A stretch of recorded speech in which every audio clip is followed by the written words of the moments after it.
Good night, John Augustine back again. Swallows. Um, it's lovely to see the swallows when they arrive, sometimes towards the end of April, if it's good around that time. You see them, and a couple of weeks ago, I meant to do a little program about them. I noticed where I live, a lot of swallows are together on the wires, on the telegraph wires, and I suppose we're having a conversation. They were ready to head off. They all go down, I think, towards Wexford, and after be covered with them. And then at a certain time, there's a certain signal, whatever it is that they foresee, and they fly to Africa. And they're always able to go, and they're up high, and it's often cold where they are. And I think what they do is that the ones on the outside get a chance to get on the inside where it's warmer.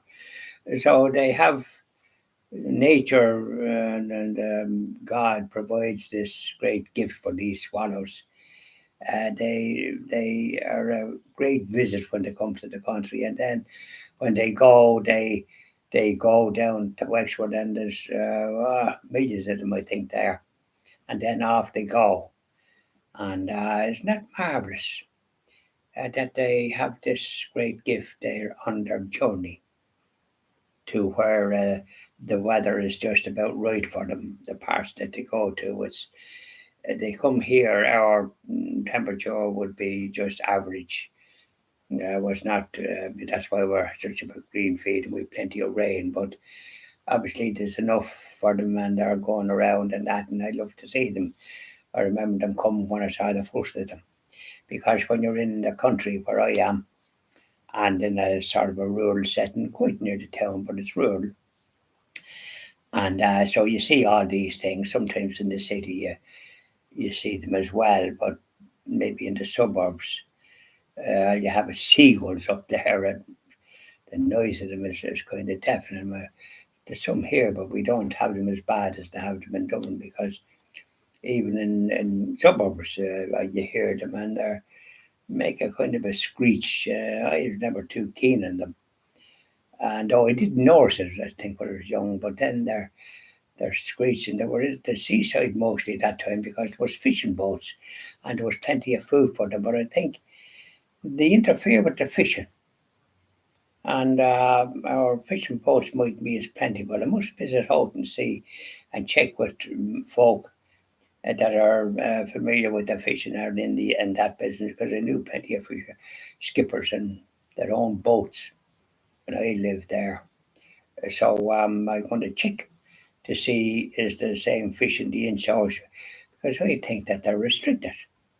And this is where the seagulls kind of coming inland, which is not their normal habitat. And they probably, I think there's too many, and unfortunately they need to be culled. But we're talking about swallows. It's good to think that they go on this long journey, and they're obviously well fed before they go in some ways, because that's a long journey and they won't be able to eat until they get to where they're going. And probably other people know how long it takes them to go there. And then there's other birds like geese or something that come to colder climates and arrive in the winter. They have different needs. So nature is marvelous, isn't it, the way it is? But there's things now, because of the way the agriculture went. We used to hear the corn crake and crickets in the grass. I used to hear them when I was younger and living in Boyd. You'd hear the crickets and you'd hear the corn crake, and you'd hear some other ones that, and you'd hear cuckoos. You very rarely hear them here now. You hear them in France, all right, plenty of them.